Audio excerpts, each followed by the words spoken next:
Joining me, I have Tom Seeko and CJ Burnett. They are the co-founders of Florida Veterinary Advisors, and they are working hard and working well to help individuals like myself think about potential exit strategies with my practice, leaving the culture intact.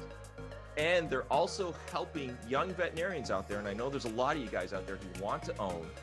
How do you transition to that ownership role, and what sort of guidance can you get? And that's where Florida Vet Advisors can definitely help you. So guys, we touched on the approach that corporate is having. So I don't know a single owner out there that isn't getting approached on a weekly basis by corporate entities offering incredible amounts to your practice. Usually they're well above the actual valuation of your practice. And it is definitely tempting because, as an owner, you want to max out on your investment and get that financial, you've worked 20 plus years or whatever building your practice, and you want to get that financial benefit from that. But you're also torn with a couple things. And I don't really want to knock corporate, but there's a fact that running a business via corporate does eventually change the culture of that practice. And as a single practitioner, like with my practice, I want to keep my culture intact. I want to keep my legacy intact. So what sort of advice would you give for people like me on, how to deal with that temptation with corporate versus having an individual entrepreneur come there? And how do you guys guide young entrepreneur vets who want to own and struggle with competing with corporations? So I think the first part, let's talk about the person that's trying to exit. More often than not, people they focus on the business when really they should be focusing on their personal life to start to understand when they should sell their business. So like every veterinarian that we know is after the same thing that every other person is after. And that is the ability to not have to work. Yes. I want to have the ability, I want to take off next month. I take off next month. Yes. That's really what it comes down to, right? That's why a lot of people own businesses, because they hire people that then can run the business, and then they can remove themselves from the business, collect the income, and continue to live life and work if they want and not work if they don't. So I think the first thing is we call it identifying the gap. So any business owner that is currently working in a business, like you identify, like what is the amount of money based on the age, based on your lifestyle, that you need to have that comes in every year in order for you to live the lifestyle that you want. Now, that starts with the personal financial planning aspect of it. However, a lot of people, they go to advisors that talk about an interest only concept, like living on the interest. And what the science says is that living on the interest, it can work out, but it doesn't always work out. In other words, some people will start living on the interest of their assets, and then they run out of assets before they run out of life. It's good. It's a good example. What's interesting about that, just to throw in here real fast, not to throw you off, CJ, but it's like getting on an airplane and you're going down to the Bahamas today for a vacation. And then the pilot comes on there and he says, "Hey, everyone, there is a 16% chance that we're not going to make it to the Bahamas today. Who's going to stay on that plane?" I'm getting off. I'm probably getting off too. I'm peace. Yeah, peace out, y'all. I'll drive to the Bahamas. So sometimes the percentage could be a lot worse too. So people are going into retirement, like that's how they're approaching it sometimes. Right. So and when you have a financial plan that is built around statistics of maybe not working out, that's very uncomfortable, right? And now there's a lot of uncertainty that's listed there, which is one of the reasons why people work so much longer than they actually wanted to, because they never know when that time is that they can actually retire. There's never a time where they can feel completely comfortable. So we oftentimes will start there. We'll identify the gap on the amount of assets someone needs. And, if someone thinks they need 10 million, we can sometimes show them how to do exactly what they need to do with a lot less. Right? We can get the same amount of income with roughly about 60 to 70% of the assets.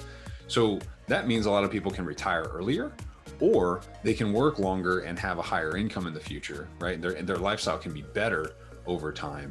So I think that's really where we start when it comes to the people who are owning practices right now and they're trying to sell, they're trying to figure out when that right time is, because the right time is right when it fits within the objectives of the individual. And Yeah, and so, I'll be honest with you. Oh, sorry. Go ahead, Tom. what I was going to just add in here is that a lot of practice owners that we do talk to as well, that whole personal planning aspect of it, they're ready to start planning personally once it's time to exit. And usually it's exiting was like yesterday. And it's like usually the only fallback that you have if you want to sell it to another veterinarian is that you have to have someone there.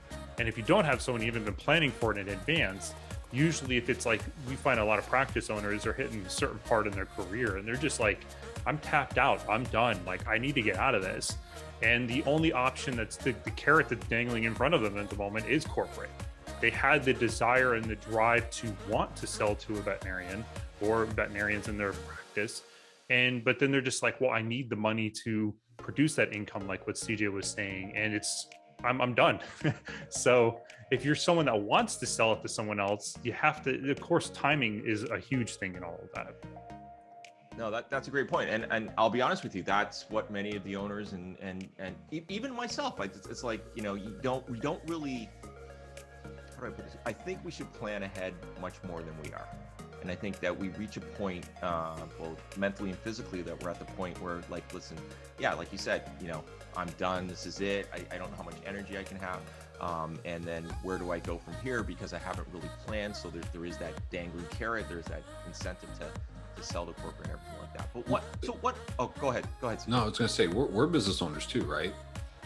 So, you know, because we own, you know, we have staff. We understand how it is to be a business owner, but Tom and I started planning our exit the day we started.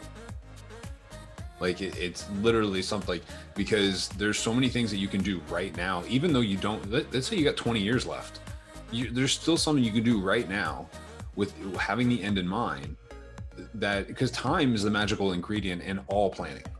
Yes.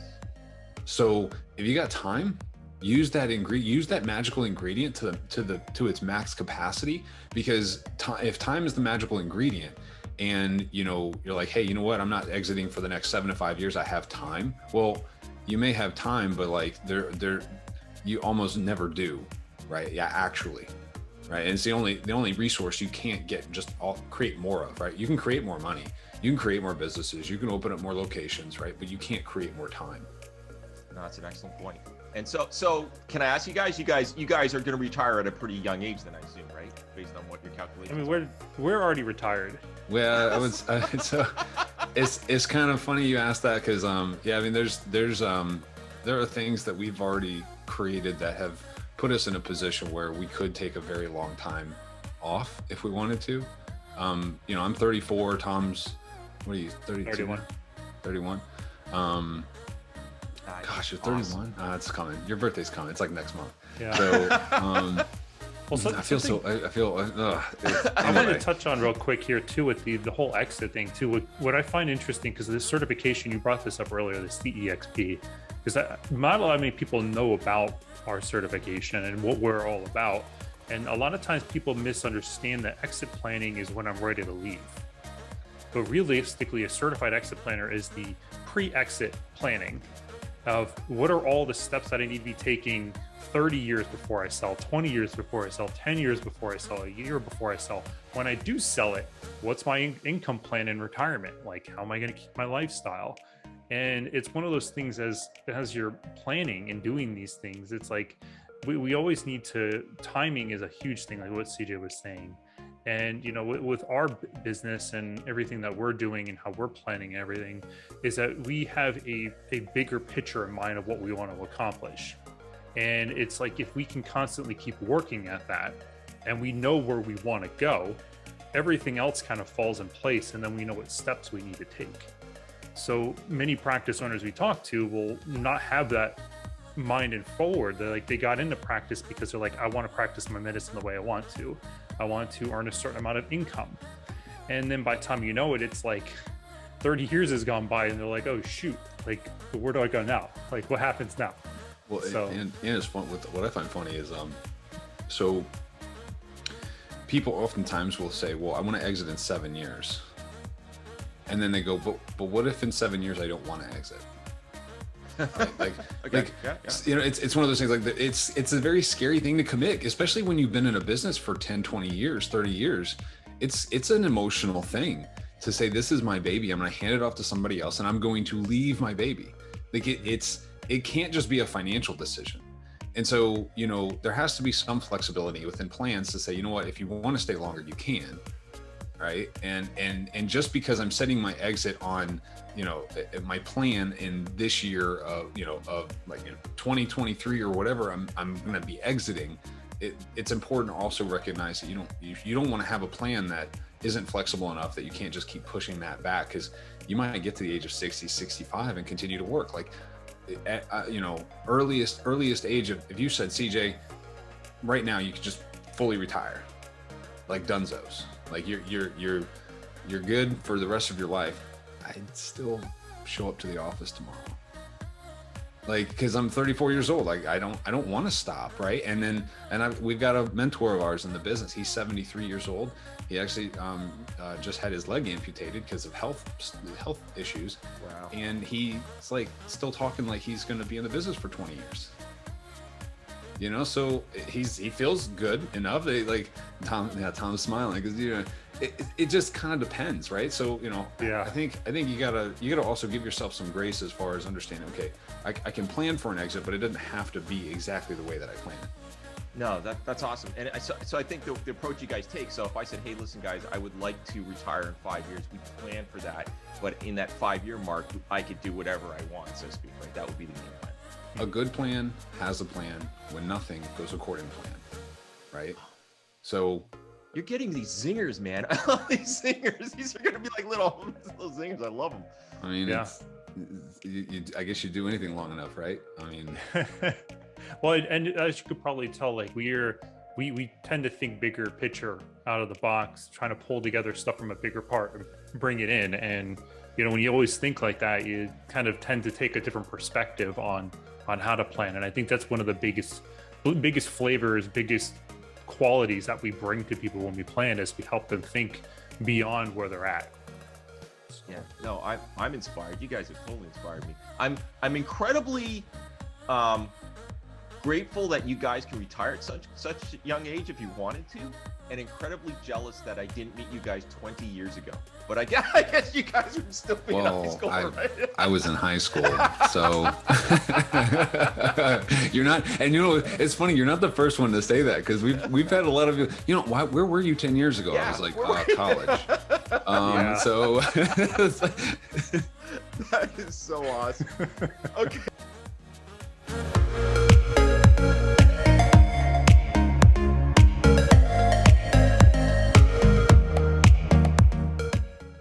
This podcast is for informational purposes only. The Collaborative Vet Podcast is not affiliated with or endorsed by Park Avenue Securities, Guardian, or Florida Veterinary Advisors, and opinions stated are their own. Tom and CJ are registered representatives and financial advisors of Park Avenue Securities, LLC. Securities products and advisory services offered through Park Avenue Securities, member FINRA, SIPC. Financial representatives of the Guardian Life Insurance Company of America, Guardian, New York, New York. Park Avenue Securities is a wholly owned subsidiary of Guardian. Florida Veterinary Advisors is not an affiliate or subsidiary of Park Avenue Securities or Guardian. Tom and CJ's California insurance license numbers 0K80141 and 0K79676. Florida Veterinary Advisors is not registered in any state or with the U.S. Securities and Exchange Commission as a registered investment advisor. The individuals associated with Florida Veterinary Advisors do not maintain specialized licenses or qualifications for the financial services provided to veterinary professionals. 2021-122-798 expires June 2023.